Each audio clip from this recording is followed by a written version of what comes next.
میرا نام آمنہ ہے۔ میری شادی کو 5 سال ہو گئے تھے، لیکن ابھی تک میرے پاس کوئی اولاد نہیں تھی۔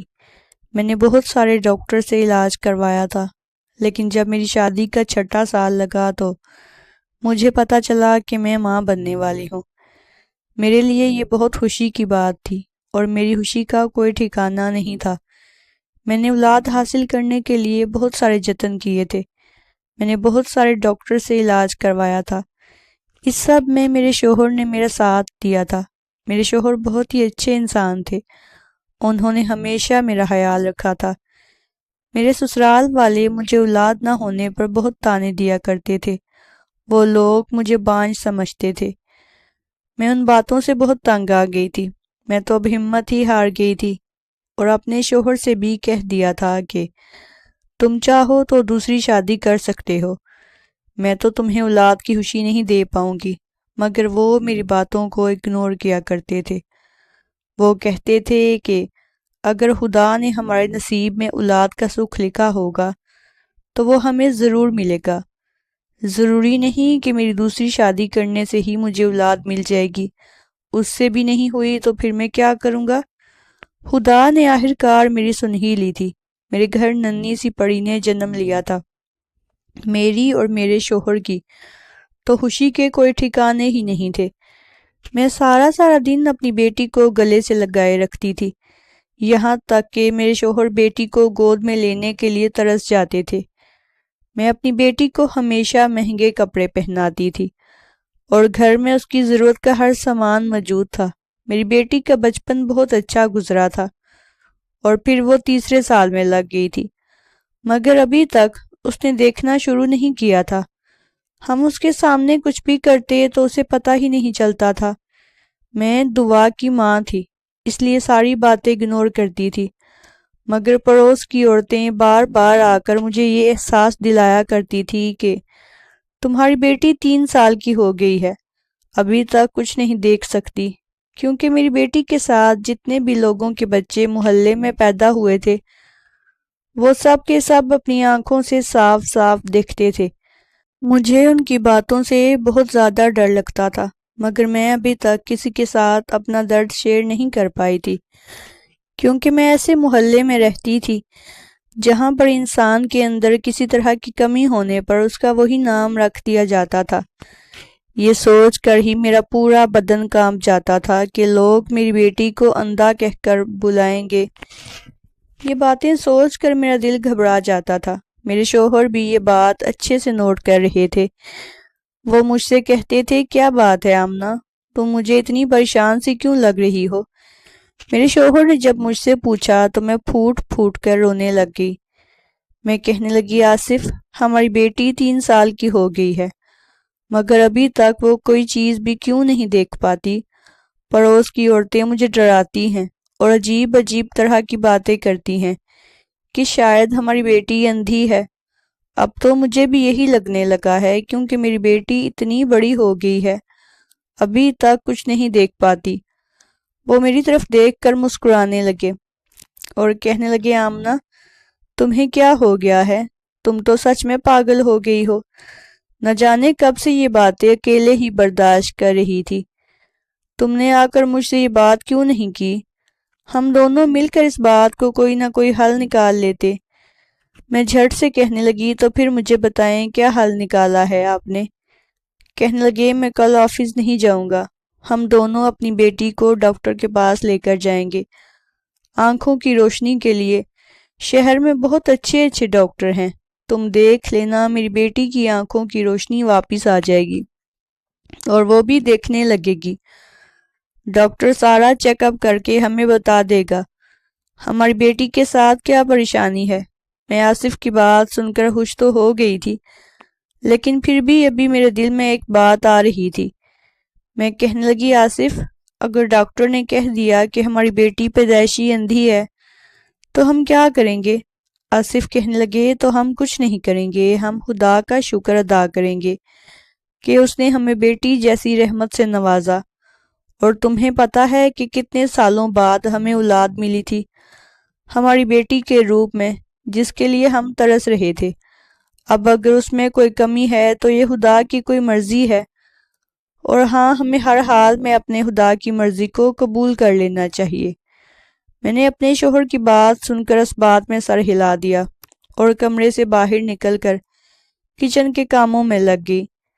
کچن میں کام کرتے وقت میں سوچ سوچ کر پریشان ہو رہی تھی کہ کہیں ایسا نہ ہو کہ میری بیٹی پیدائشی اندھی ہو۔ تو یہ سوچ سوچ کر میرا دماغ پھٹا جا رہا تھا۔ سارا دن میں نے کچھ کھایا بھی نہیں تھا۔ ٹینشن کی وجہ سے مجھے کچھ اچھا نہیں لگ رہا تھا اور رات کو ڈھنگ سے نیند بھی نہیں آ پا رہی تھی۔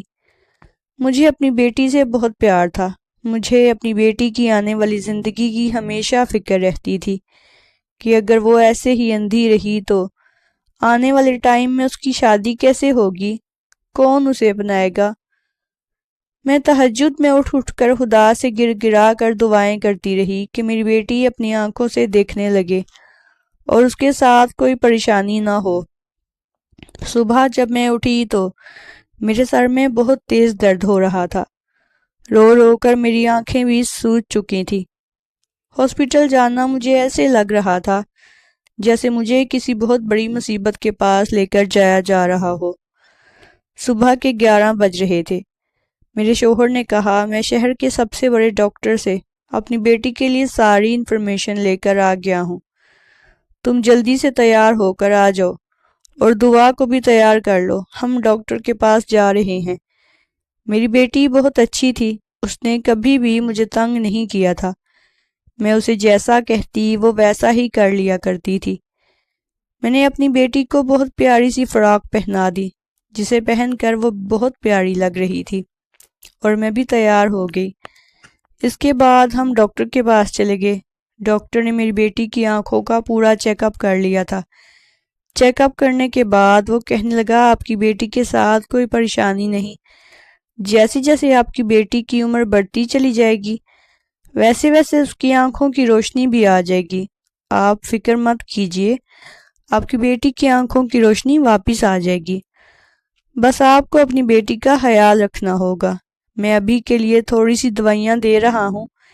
آپ کی بیٹی کی آنکھوں کی روشنی دھیرے دھیرے صاف ہونے لگے گی۔ اس کے علاوہ ہمارے پاس کافی ساری سہولتیں بھی موجود ہیں۔ آپ چاہیں تو اپنی بیٹی کو ہمارے کلینک بھیج کر اس کی ٹریٹمنٹ کروا سکتے ہیں۔ ہر ہفتے اپنی بیٹی کو ہمارے کلینک پر لے آئیے گا، آپ کی بیٹی دھیرے دھیرے دیکھنے لگے گی۔ ڈاکٹر کی بات سن کر مجھے ایسا لگا تھا جیسے کسی نے میرے کندھوں سے بہت بھاری بوجھ اتار دیا ہو۔ میں بہت خوش ہو گئی تھی اور مجھے امید کی کرن نظر آنے لگی تھی، اس لیے اپنے شوہر سے کہنے لگی کہ آپ ہمیں شاپنگ مال لے چلیں۔ مجھے دعا کے لیے اچھے اچھے کپڑے خریدنے ہیں، اور دعا کی میں نے خوب ساری شاپنگ کی۔ جب سے دعا پیدا ہوئی تھی میں نے خود پر دھیان دینا ہی بند کر دیا تھا۔ مجھے نہ پہننے کا ہوش تھا اور نہ ہی اوڑھنے کا۔ میں خود پر بہت کم دھیان دیتی تھی۔ بس مجھے ہمیشہ اپنے شوہر اور بیٹی کی خوشیوں کی فکر لگی رہتی تھی۔ فی الحال اب تو میں خوش رہنے لگی تھی کیونکہ ڈاکٹر نے میری ٹینشن تھوڑی کم کر دی تھی۔ اس طرح سے وقت گزرتا چلا گیا۔ ہم نے اس ڈاکٹر کی بات میں آ کر بہت پیسہ خرچ کیا۔ جس طرح سے چیک اپ کرنے کو وہ کہتا ہمیشہ ویسا ہی کر لیا کرتے تھے، یہی سوچ کر کہ شاید ہماری بیٹی دیکھ سکے۔ لیکن دھیرے دھیرے میری بیٹی اب 9 سال کی ہو چکی تھی اور اس نے ابھی تک کچھ بھی دیکھنا شروع نہیں کیا تھا۔ میں نے آصف سے کہا اب ہم اس ڈاکٹر کے پاس اپنی بیٹی کو بالکل بھی نہیں لے کر جائیں گے، ہم اپنی بیٹی کو کسی اور اچھے ڈاکٹر کو دکھائیں گے۔ پھر ایسا ہوا کہ ہم نے شہر کا کوئی بھی ڈاکٹر نہیں چھوڑا، یہاں تک کہ کوئی بھی ہمیں دوسرے شہر کے ڈاکٹر کی بھی رائے دیتا تو ہم اپنی بیٹی کو وہیں لے کر چلے جاتے تھے۔ لیکن مجھے ہر جگہ مایوسی کے علاوہ کچھ بھی ہاتھ نہیں لگتا تھا۔ اس کے بعد ہمارے کسی رشتہ دار نے ہمیں کہا کہ اب ڈاکٹر چھوڑ کر کسی ہومیوپیتھک ڈاکٹر کو دکھائیں۔ کسی دوسرے بچے نے بھی اس طرح سے دیکھنا شروع کیا تھا۔ وہ ڈاکٹر بہت اچھا ہے، تم دیکھنا تمہاری بیٹی بھی دیکھنے لگے گی۔ اب مجھے ایک نیا راستہ دکھائی دے گیا تھا اور میں اس راستے کی طرف چلنے لگی تھی۔ کئی سال ہمارے اسی طرح سے برباد ہو گئے تھے اور پھر ہم ان لوگوں پر اپنا پیسہ برباد کرنے لگے تھے۔ اور ویسے ہی کرتے کرتے میری بیٹی 18 سال کی ہو گئی تھی، مگر ابھی تک اسے کچھ دکھائی نہیں دیتا تھا۔ میرے شوہر کی جتنی بھی تنخواہ ہوتی تھی وہ ساری ہم دعا کے علاج پر خرچ کر دیا کرتے تھے، اس لیے ہم اپنے بڑھاپے کے لیے کچھ پیسے محفوظ بھی نہیں کر پائے تھے۔ میری بیٹی اب دھیرے دھیرے جوان ہو رہی تھی اور وہ اتنی خوبصورت ہو رہی تھی کہ میں اسے جی بھر کے دیکھنے سے بھی ڈرتی تھی کہ کہیں اسے میری ہی نظر نہ لگ جائے۔ ہمارے آس پڑوس کے لوگ بھی میری بیٹی کی خوبصورتی کی تعریف کیا کرتے تھے اور سب لوگ یہی کہا کرتے تھے کہ آمنہ کی بیٹی دعا بہت خوبصورت ہے، اگر یہ بیچاری دیکھتی ہوتی تو اس کے گھر پر ابھی سے ہی اس کے رشتے آنے شروع ہو جاتے۔ لوگوں کی یہ باتیں سن کر میرا دل جلتا رہتا تھا۔ میری عمر اتنی نہیں تھی، لیکن زیادہ ٹینشن لینے کی وجہ سے میرے چہرے پر جھڑیاں آنے لگی تھی اور میں بوڑھی لگنے لگی تھی۔ ایک دن ہمارے ساتھ ایک بڑا عجیب حادثہ ہوا تھا۔ ایک دن ہم اپنی بیٹی کو لے کر ایک حکیم کے پاس گئے تھے۔ انہوں نے میری بیٹی کو کچھ کھانے کے لیے دیا اور کہنے لگے کچھ دنوں کے بعد ہی تمہاری بیٹی دیکھنے لگے گی۔ ہم نے ان کو ان کی فیس دی اور واپس آنے کے لیے کھڑے ہو گئے تھے اور باہر نکلے تو ایک عجیب سا حادثہ ہو گیا تھا۔ ہمارے سامنے ہی ایک 22 سال کا لڑکا اپنی بائک پر جا رہا تھا، ایک تیز رفتار کار سے ٹکر مار کر بھاگ گئی تھی۔ وہ جوان لڑکا زمین پر گر گیا تھا اور اس کے سر پر بری طرح سے چوٹ آئی تھی۔ آصف بھاگ کر اس لڑکے کے پاس گئے۔ انہوں نے آس پاس کھڑے کئی لوگوں کو مدد کے لیے بلایا، لیکن اس کی مدد کرنے کے لیے کوئی بھی آگے نہیں بڑھ رہا تھا۔ بڑی مشکل سے ایک ٹیکسی والا اس لڑکے کو ہسپتال لے کر جانے کے لیے راضی ہوا۔ ہم اسے ہسپتال لے کر گئے اور ڈاکٹر نے اپنا علاج کرنا شروع کر دیا۔ پھر میں اپنی بیٹی کو لے کر گھر آ گئی تھی، جبکہ آصف رات بھر اس لڑکے کے ساتھ ہسپتال میں ہی رہے تھے۔ جب وہ واپس آئے تو انہوں نے بتایا کہ اس لڑکے کی حالت کافی سیریس تھی اور وہ کوما میں چلا گیا تھا، اور اس لڑکے کے پاس ایسی کوئی بھی چیز موجود نہیں تھی جس سے اس کی پہچان کی جا سکتی ہو۔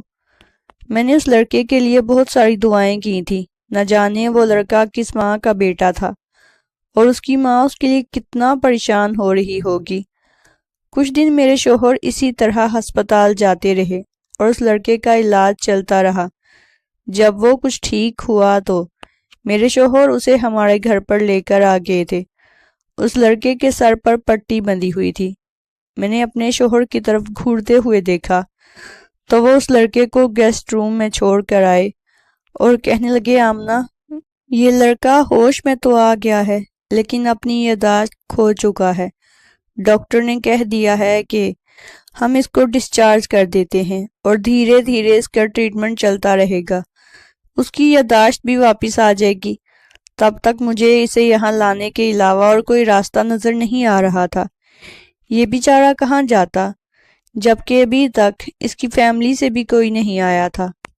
کسی نے شاید اسے ڈھونڈنے کی بھی کوشش نہیں کی تھی۔ مجھے اس لڑکے کی بہت فکر ستا رہی تھی، اسی لیے میں اس کو ساتھ لے کر آ گیا۔ اس لڑکے کو اپنا نام تو یاد آ گیا ہے، اس نے اپنا نام عمر بتایا ہے۔ میرے شوہر بہت پریشان لگ رہے تھے۔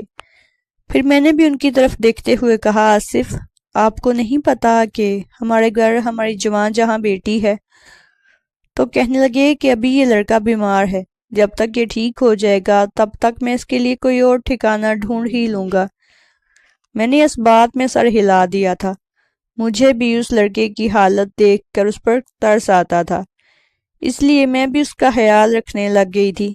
وہ بہت پیارا لڑکا تھا اور میں اس کو دیکھ کر سوچتی تھی کہ اگر خدا مجھے ایک اور اولاد دیتا اور وہ بیٹا ہوتا تو آج میری فیملی پوری ہو جاتی۔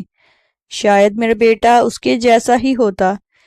میں جب بھی اس کا کوئی کام کیا کرتی تو وہ مسکرا کر مجھے شکریہ بولتا تھا۔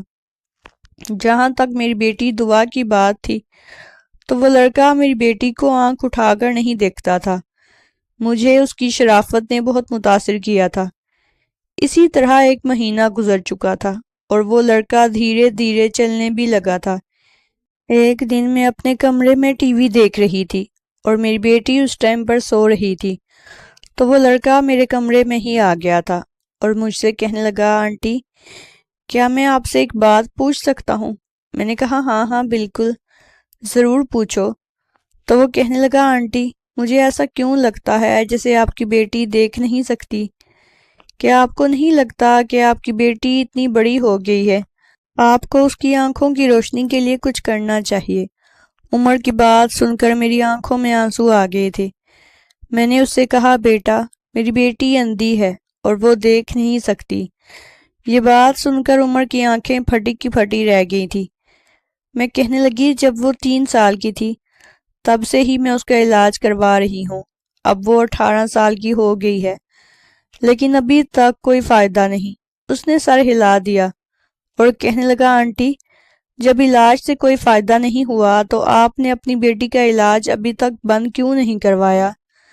اگر آپ اسے خدا کی مرضی سمجھ کر قبول کر لیتی تو شاید آپ کو بھی ابھی تک سکون مل جاتا۔ مجھے عمر کی یہ باتیں سن کر بہت غصہ آنے لگا تھا اور میں چلا کر اسے کہنے لگی، تمہاری ہمت کیسے ہوئی ایسا کہنے کی؟ دعا میری اکلوتی بیٹی ہے، میں تو مرتے دم تک اپنی بیٹی کا علاج کرواتی رہوں گی جب تک وہ ٹھیک نہیں ہو جاتی۔ وہ تو پھر بھی میری بیٹی ہے، لیکن ہم تو تم جیسے انجان کا بھی علاج کروا رہے ہیں، اور بس اتنا ہی نہیں، تمہیں اپنے گھر میں رہنے کے لیے بھی جگہ دی ہے اور تمہارے ساتھ بالکل اپنوں جیسا رویہ رکھا ہے۔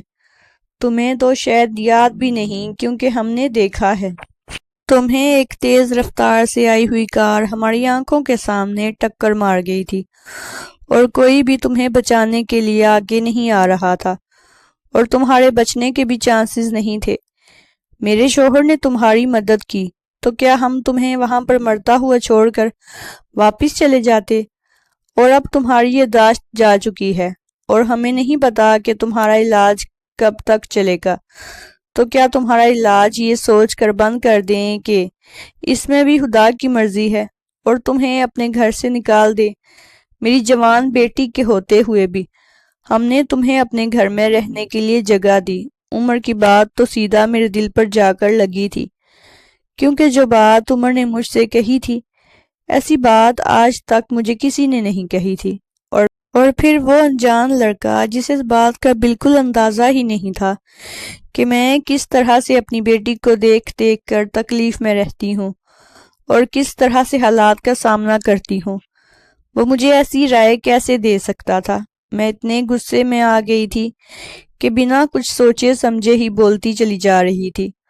عمر کے تو چہرے کا رنگ ہی اڑ گیا تھا۔ وہ کہنے لگا، آنٹی میرا مقصد آپ کا دل دکھانا نہیں تھا، اگر آپ کو میری بات بری لگی ہے تو میں آپ سے معافی مانگتا ہوں۔ میں پہلے سے کافی بہتر ہو چکا ہوں اور جہاں تک میری یادداشت کی بات ہے وہ بھی دھیرے دھیرے واپس آ جائے گی، لیکن تب تک میں آپ لوگوں پر بوجھ نہیں بن سکتا، مجھے یہاں سے جانا ہی ہوگا۔ مجھے پتا ہے کہ آپ لوگ ایک عزت دار شریف محلے میں رہتے ہیں اور آپ کی جوان بیٹی بھی ہے، لوگوں کو الزام لگاتے ہوئے زیادہ دیر نہیں لگتی، اس لیے میں یہاں سے جا رہا ہوں۔ میں انکل کے سامنے تو یہاں سے نہیں جا سکتا، ورنہ وہ مجھے روک لیں گے اور جانے نہیں دیں گے۔ آپ ان کو میری طرف سے تھینک یو بول دینا، زندگی رہی تو آپ لوگوں سے پھر میری ملاقات ہوگی اور آپ لوگوں کے ساتھ رہ کر مجھے بہت اچھا لگا۔ اتنا کہہ کر عمر میرے پاس سے اٹھ کر چلا گیا۔ میں ابھی تک غصے میں ہی بیٹھی ہوئی تھی کہ عمر نے آخر مجھ سے ایسا کیوں کہا تھا کہ مجھے اپنی بیٹی کی مجبوری خدا کی مرضی سمجھ کر قبول کر لینی چاہیے۔ اس نے مجھے دلاسا کیوں نہیں دیا اور یہ کیوں نہیں کہا کہ آنٹی آپ کی بیٹی ایک نہ ایک دن ٹھیک ہو جائے گی؟ اور حیران ہوں میں آپ جس نے ابھی تک ہمت نہیں ہاری۔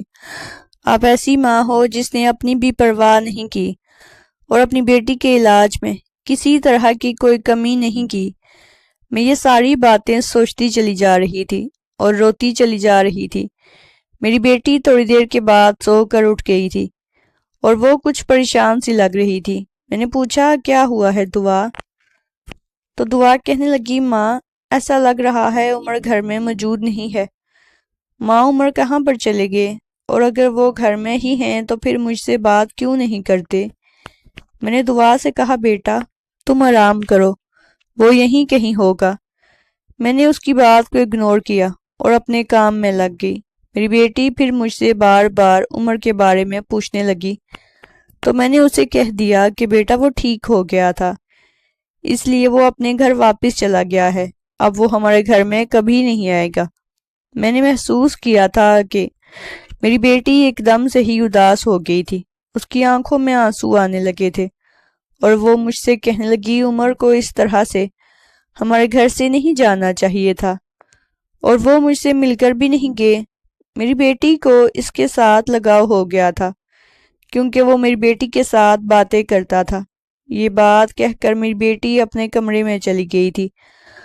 اس کے جانے کے بعد جیسے میں کچھ ہوش میں آنے لگی تھی، مجھے اپنے کیے پر پچھتاوا ہونے لگا تھا۔ نہ جانے میں نے اس لڑکے کے ساتھ اتنا برا کیسے کر دیا تھا کہ وہ میرا گھر ہی چھوڑ کر چلا گیا تھا۔ اب اگر اس بارے میں میرے شوہر کو پتہ چل جاتا تو وہ مجھ سے بہت ناراض ہوتے، اور عمر کے جانے سے میری بیٹی بھی اداس ہو گئی تھی۔ میں بہت زیادہ پریشان ہو چکی تھی۔ شام کو میرے شوہر جب آفس سے گھر پر آئے تو انہوں نے گھر آتے ہی سب سے پہلے عمر کے بارے میں پوچھنا شروع کیا تھا۔ میں گھبرا گئی تھی اور کہنے لگی عمر کی یادداشت واپس آ گئی تھی، اسی لیے وہ اپنی فیملی کے پاس چلا گیا۔ میرے شوہر کی آنکھوں میں شکوہ صاف نظر آ رہا تھا۔ کہنے لگے آمنہ مجھے عمر سے ایسی امید نہیں تھی، کہیں تم نے تو اسے کچھ نہیں کہہ دیا؟ میں گھبرا گئی تھی اور اپنی نظریں چرانے لگی تھی۔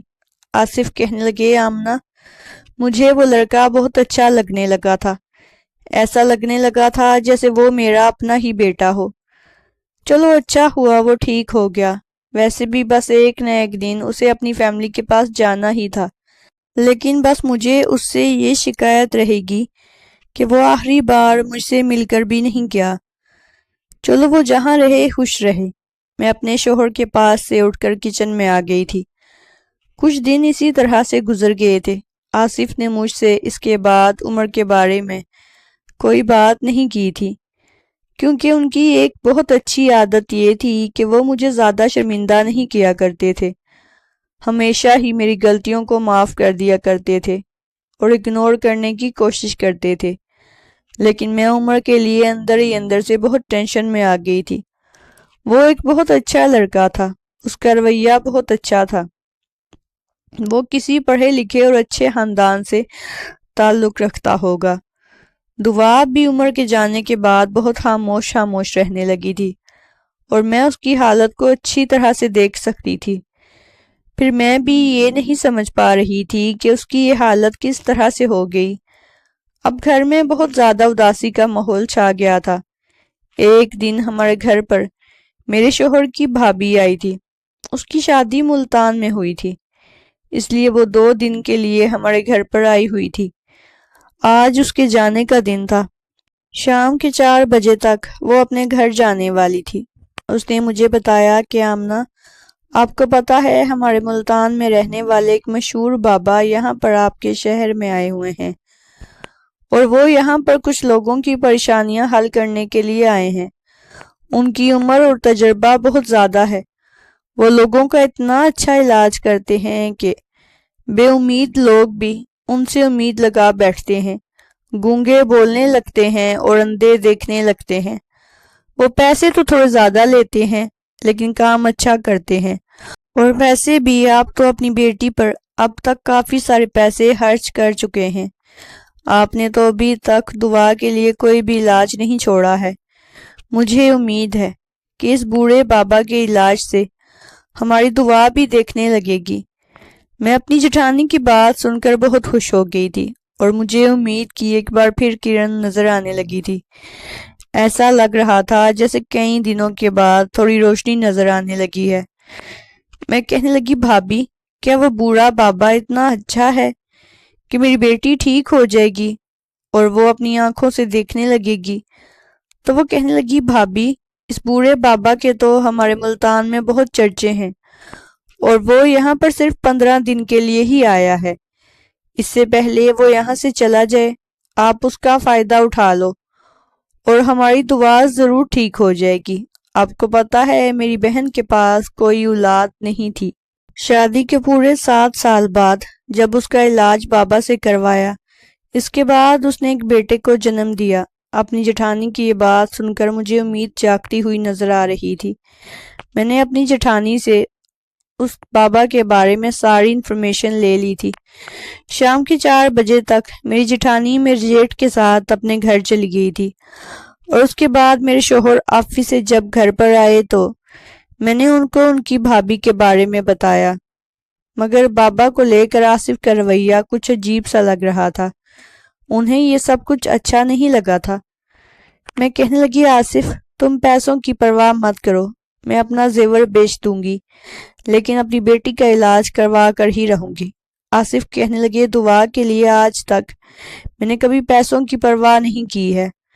میں تو یہ سوچ کر پریشان ہو رہا ہوں کہ ہم نے اپنی بیٹی کو آج تک کتنی دوائیاں کھلائی ہیں، کتنے جتن کیے ہیں، لیکن آج تک کسی چیز کا بھی کوئی اثر نہیں ہوا۔ یہ نہ ہو کہ آنے والے ٹائم میں ہماری بیٹی پر کوئی پریشانی کھڑی ہو جائے۔ آج آصف کی باتوں میں مجھے عمر کا چہرہ نظر آنے لگا تھا۔ وہ بالکل اس کے جیسی ہی باتیں کر رہے تھے۔ میں غصے میں اٹھ کھڑی ہو گئی اور میں نے آصف سے کہا کہ مجھے کچھ نہیں پتا، کچھ بھی کر کے آپ کل آفس سے جلدی آ جائیں اور مجھے اس بابا کے پاس لے کر جائیں۔ بس فیصلہ ہو گیا، جیسا میں نے کہا ہے ویسا ہی ہونا چاہیے۔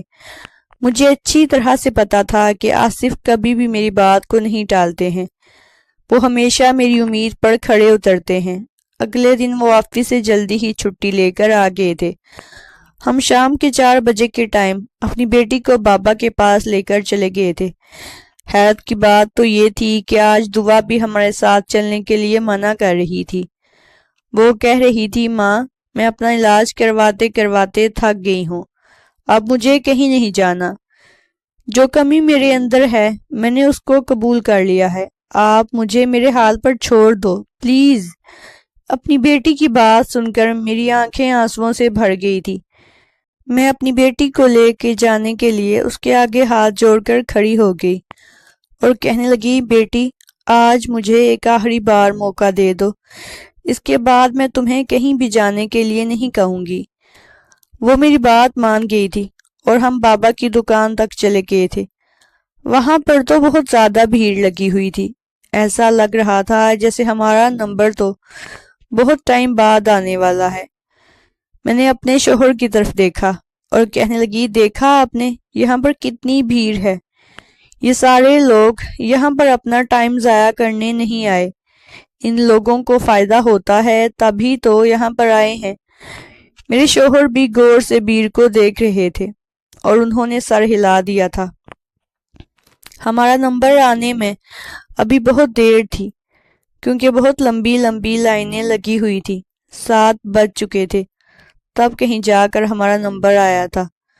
ہم بابا کے پاس پہنچے تو ہم نے اپنی بیٹی دعا کو آگے کر دیا اور ان کو بتایا کہ میری بیٹی بچپن سے ہی اندھی ہے۔ میں چاہتی ہوں کہ میری بیٹی کی آنکھوں کی روشنی واپس آ جائے اور وہ اس دنیا کو دیکھ سکے۔ بابا نے جیسے ہی میری بیٹی کو دیکھا، اس کے چہرے پر بڑے عجیب سی مسکراہٹ آ گئی تھی۔ وہ مسکرا کر کہنے لگے، بہن تم اپنی بیٹی کو بالکل ٹھیک جگہ پر لے کر آئی ہو، تمہاری بیٹی میرے لیے بہت اسپیشل ہے، میں اس کا علاج بھی اسپیشل طریقے سے ہی کرنا چاہتا ہوں۔ تم نے دیکھا ہے سارے لوگوں کا علاج میں نے انہیں یہیں بلا کر ہی کیا ہے، لیکن تمہاری بیٹی کا علاج میں تمہارے گھر آ کر کرنا چاہتا ہوں۔ مجھے اپنا پتہ بتا دو تاکہ میں وہاں آ کر اس لڑکی کا علاج کر سکوں۔ میرے شوہر نے پرچی پر ان کو ہمارے گھر کا پتہ لکھ کر دے دیا۔ بابا میری طرف دیکھ کر کہنے لگے، دیکھنا بہن، تمہاری بیٹی کی آنکھوں کی روشنی جلد ہی واپس آ جائے گی، اس کے بعد تم سب کو میرے بارے میں بتا دینا تاکہ زیادہ سے زیادہ لوگ میرے پاس آ سکیں اور صحت مند ہو۔ تم کل کو اپنے گھر کے دروازے کھلے رکھنا، میں تمہارے گھر پہنچ جاؤں گا۔ میں بڑی خوشی وہاں سے واپس آ گئی تھی، لیکن میرے شوہر وہ کچھ اداس سے نظر آ رہے تھے۔ مجھ سے کہنے لگے، آمنہ مجھے یہ بابا ٹھیک نہیں لگ رہا، مجھے تو وہ شکل سے ہی ڈھونگی لگتا ہے۔ میں نے ان کو ڈانٹ دیا اور کہنے لگی آصف آپ بھی حد کرتے ہیں، آخر آپ نے ان کی ایسی کون سی حرکت دیکھ لی جو آپ کو وہ ابھی سے ڈھونگی نظر آنے لگا ہے؟ آپ کو پہلے دن ہی ایسا لگ رہا ہے تو ہماری بیٹی کا علاج کیسے ہوگا؟ اب اس نے کہا چلو ٹھیک ہے، تمہارا جیسا دل چاہے ویسا کرو۔ میں نے اپنے شوہر سے کہا کہ آپ آس پڑوس میں کسی کو کچھ مت بتانا کہ ہمارے گھر پر بابا آنے والے ہیں، ہماری بیٹی کا گھر آ کر علاج کریں گے۔ جیسے ہی اگلے لوگوں کو پتہ چلے گا تو پھر لوگ ہمارے گھر پر آ جائیں گے اور میری بیٹی کا علاج ٹھیک طرح سے نہیں ہوگا۔ آصف میری بات کو اچھی طرح سمجھ گئے اور میں بہت زیادہ خوش تھی۔ میں نے اپنی بیٹی سے کہا تم بالکل ٹھیک ہو جاؤ، ہم دونوں ماں بیٹی گھومنے چلیں گے اور میں تمہیں خوب ساری شاپنگ کرواؤں گی۔ وہ میری بات سن کر خوش ہو گئی اور کہنے لگی ماں میں بھی سب کچھ دیکھنا چاہتی ہوں، یہ دنیا کیسی ہے۔ میں نے اپنی بیٹی کو تسلی دی اور کہا کہ تم بالکل ٹھیک ہو جاؤ گی میری بیٹی۔ میری بیٹی بھی یہی چاہتی تھی وہ ٹھیک ہو، اور اب کچھ دیر تک شوہر سے کہہ دیا تھا کہ ہم ناشتے کا سامان لے کر آتے ہیں، وہ میں چاہتی ہوں کہ بابا ہمارے گھر سے ہی کھانا کھا کر جائیں۔ آصف سامان لے کر آگے، اب ہمیں صرف بابا کے آنے کا انتظار تھا، یعنی اپنے گھر کے دروازے کھلے ہی چھوڑ دیے تھے۔ ٹھیک شام کے 6 بجے بابا ان کے ساتھ ان کا ایک چیلا بھی تھا۔ میں بابا جی کو گیسٹ روم میں لے گئی، بابا سے کہا بابا جی آپ کے لیے کھانا لے کر آؤں؟ بابا کہنے لگے نہیں بیٹے، پہلے میں تمہاری بیٹی کا علاج شروع کروں گا، اس کے بعد سب لوگ مل کر کھانا کھائیں گے۔ تم اپنے شوہر کو بھی اسی کمرے میں بلا لو۔ میں اس کو بھی کمرے میں لے کر آ گئی، دعا کو بھی اپنے سامنے بٹھا دیا تھا۔ پھر بابا نے اپنی جیب سے 2 کاغذ کی پرچیاں نکالی اور پھر مجھ سے کہنے لگے جاؤ 2 گلاس پانی لے کر آؤ، اور ہاں سادہ پانی لے کر آنا۔ میں سادہ پانی لے کر آ گئی۔ بابا نے وہ پرچیاں دونوں گلاس میں ڈال دی تھی اور کہنے لگے یہ پانی تم دونوں میاں بیوی پی لو، اور یہ پانی پی کر تم دونوں اپنی بیٹی کی آنکھوں پر پھونک مار دینا۔ میں نے تو وہ پانی ایک ہی بار میں پی لیا، لیکن میرے شوہر تو ایک گھونٹ پی کر کہنے لگے کہ یہ کیسا پانی ہے، اس پانی کا ذائقہ بہت خراب ہے۔ بابا کہنے لگے کیا بات ہے، تم لوگوں کو بیٹی کا علاج کروانا ہے یا نہیں؟ یہاں پر تم پانی پینے میں نخرے دکھا رہے ہو۔ بہت سے لوگ پانی نہیں کیا کیا پی جاتے ہیں اپنے بچوں کی خوشی کے لیے۔ میں نے اپنے شوہر کو دیکھا اور کہنے لگی جلدی سے پی لیں۔ وہ پانی پی گئے۔ تھوڑی دیر گزری تھی کہ میرا سر بھاری ہونے لگا اور مجھے چکر آنے لگے، اور میں نے پلٹ کر اپنے شوہر کی طرف دیکھا تو ان کو بھی چکر آ رہے تھے اور ان کا سر بھی بھاری ہونے لگا تھا، لیکن وہ بابا ہمیں دیکھ کر ہنس رہا تھا۔ بابا نے میری بیٹی کا ہاتھ زور سے پکڑ لیا تھا اور اس کو پکڑ کر کھڑا ہو گیا، اسے اپنی طرف کھینچنے کی کوشش کر رہا تھا، اور میری بیٹی امی ابو بچاؤ کہہ کر زور زور سے چلا رہی تھی۔ وہ اپنا ہاتھ چھڑوانے کی کوشش کر رہی تھی، اس نے بھاگنے کی بھی کوشش کی، مگر بابا کے چیلے نے اس کا ہاتھ پکڑ لیا۔ میری بند ہوتی ہوئی آنکھوں سے مجھے بابا میں حیوان نظر آ رہا تھا، اور پھر میں پوری طرح سے بے ہوش ہو چکی تھی اور میری آنکھوں کے سامنے اندھیرا چھا گیا تھا، مگر مجھے یہ احساس ہو رہا تھا کہ میری بیٹی بہت بڑی مصیبت میں ہے۔ میرے کانوں میں لگاتار میری بیٹی کے چیخنے کی آوازیں آ رہی تھی، لیکن میں کچھ بھی نہیں کر پا رہی تھی۔ نہ جانے کتنے ٹائم تک میں اور میرے شوہر بے ہوش رہے۔ جب میں ہوش میں آئی تو میں گھبرا کر اٹھ بیٹھی اور چلا کر اپنی بیٹی کو آواز لگانے لگی۔ میری بیٹی ہاتھوں سے محسوس کرتی ہوئی چل کر میرے پاس آئی تو میں نے اس کو گلے سے لگا لیا۔ اس کی حالت بہت خراب ہو رہی تھی۔ بیٹی کی حالت دیکھ کر میرا بدن کانپ رہا تھا۔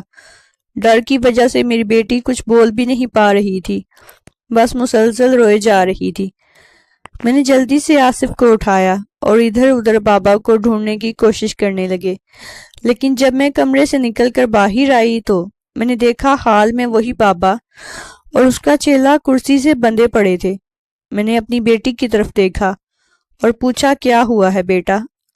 آصف بھی ہوش میں آ چکے تھے۔ تھوڑی دیر بعد میں ہمارے گھر کے اندر پولیس بھی آ گئی تھی۔ کافی ساری پولیس ہمارے گھر میں آ چکی تھی۔ پولیس نے بابا اور اس کے چیلے کو پکڑ لیا اور اپنے ساتھ لے کر چلے گئے تھے۔ ان کے پیچھے عمر بھی کھڑا تھا۔ عمر کی طرف دیکھ کر میں پوری طرح سے ڈر گئی تھی۔ میں کہنے لگی، عمر تم یہاں پر کیسے آ گئے؟ یہاں کیا ہوا تھا؟ تو وہ کہنے لگا، آنٹی میں کل آپ کے گھر آیا تھا مگر آپ لوگ کہیں جا رہے تھے۔ میں نے اپنی بائک پہ آپ کا پیچھا کیا۔ آپ کا پیچھا کرتے کرتے بابا کی دکان تک چلا گیا تھا۔ میں وہاں پر باہر کھڑا آپ لوگوں کا انتظار کر رہا تھا۔ آپ لوگوں کی نظر مجھ پر نہیں پڑی تھی، لیکن پھر اچانک میرے گھر سے کال آ گئی، اسی لیے میں اپنے گھر کو واپس لوٹ گیا تھا۔ ہاں پر میں نے آپ لوگوں کی باتیں سن لی تھی کہ آپ لوگوں کے گھر کل بابا آئے گا اور دعا کا علاج شروع کرے گا۔ میں اپنے گھر واپس چلا گیا تھا۔ مجھے آپ لوگوں کی اچھائی نے بہت متاثر کر دیا تھا۔ میں نے ٹھان لیا تھا کہ میں آپ کے گھر واپس آ جاؤں گا، کیونکہ یہ بابا کوئی اچھا انسان نہیں تھا۔ یہ ایک ڈھونگی بابا تھا جو لوگوں کو لوٹتا تھا اور جوان لڑکیوں کی عزت خراب کرتا تھا۔ ایک دن مجھے پتا چلا کہ اس جھوٹے بابا کو ملتان سے بھی فراڈ کی وجہ سے نکال دیا گیا تھا۔ اسی لیے میں نے پلاننگ کی ہوئی تھی کہ اگر یہ بابا آپ کے گھر پر کوئی گڑبڑ کرے گا تو میں فوراً اس کو پولیس کے حوالے کر دوں گا۔ اسی لیے میں دیوار سے کود کر آپ کے گھر کے اندر آ گیا تھا۔ یہ بابا آپ لوگوں کے ساتھ جو بھی کر رہا تھا وہ سب کچھ میں دیکھ رہا تھا۔ جب اس بابا نے آپ لوگوں کو بے ہوش کر دیا تھا تو میں نے تب ہی پولیس کو کال کر دی۔ آپ کے بے ہوش ہو جانے کے بعد یہ دونوں دعا کے ساتھ زبردستی کرنے کی کوشش کر رہے تھے۔ میں نے اپنے ایک دوست کے ساتھ مل کر اس بابا اور اس کے چیلے کو پکڑ کر کرسی سے باندھ دیا تھا۔ خدا نے ہماری دعا کو بچا لیا تھا اور میں دعا کو سمجھا رہا تھا کہ اسے ڈرنے کی کوئی ضرورت نہیں ہے۔ میں نے آپ لوگوں کو ہوش میں لانے کی بہت کوشش کی، لیکن آپ لوگوں کو ہوش نہیں آ رہا تھا۔ جب تھوڑی دیر کے بعد آپ لوگ ہوش میں آ گئے تو پولیس بھی آ گئی اور ان دونوں کو پکڑ کر لے گئی۔ میں عمر کی باتیں سن کر پھوٹ پھوٹ کر رونے لگی تھی۔ میں کہنے لگی، عمر مجھے معاف کر دو، خدا تمہارا بھلا کرے، تم نے آج ہماری عزت کو بچا لیا اور میری بیٹی کی جان بھی بچ گئی۔ عمر کہنے لگا، آنٹی آپ کو اس دن میری بات بہت بری لگ گئی تھی، مگر سچ تو یہی ہے کہ خدا نے کچھ سوچ سمجھ کر ہی دعا کی آنکھوں کی روشنی نہیں دی۔ آپ خدا کی مرضی کو ہی اپنی مرضی بنا لیجئے اور اس کی مرضی کے آگے آپ کو ہتھیار ڈال دینے چاہیے۔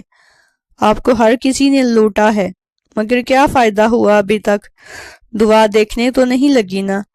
میں روتے ہوئے عمر سے کہنے لگی، تمہاری جیسی بات آج تک مجھے کسی نے نہیں کہی تھی۔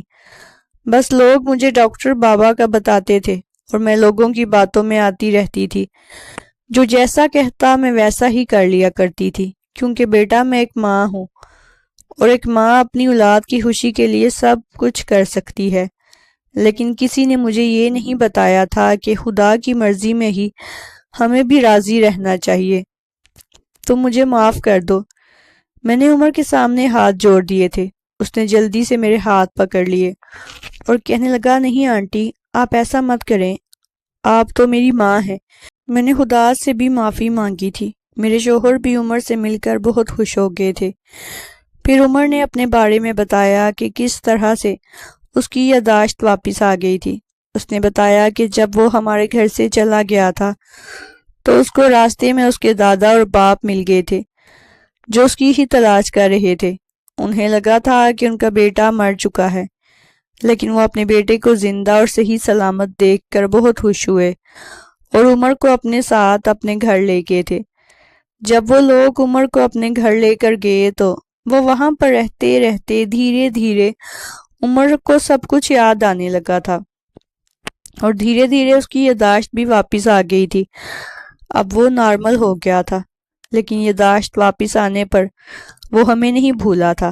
ہم اسے اچھی طرح سے یاد تھے، جس طرح سے ہم نے اس کی جان بچائی تھی اور اسے اپنے گھر میں جگہ دی تھی۔ عمر نے ہمیں اپنی فیملی سے بھی ملوایا تھا۔ اس کی فیملی کافی اچھی اور پڑھی لکھی تھی، وہ بہت امیر لوگ تھے۔ عمر نے میری بیٹی کو اپنی بہن بنا لیا تھا اور میرے شوہر تو اسے اپنا بیٹا ہی مانتے تھے۔ میری زندگی میں شاید ابھی تک ایک بیٹے کی کمی تھی، جو کہ عمر کے آ جانے سے پوری ہو گئی تھی۔ عمر کے اور میری فیملی کے ریلیشن کافی اچھے ہو گئے ہیں۔ ہم لوگ ایک دوسرے کے ساتھ بہت اچھے طریقے سے رہتے ہیں۔ اب دیکھتے ہی دیکھتے میری بیٹی 20 سال کی ہو گئی ہے۔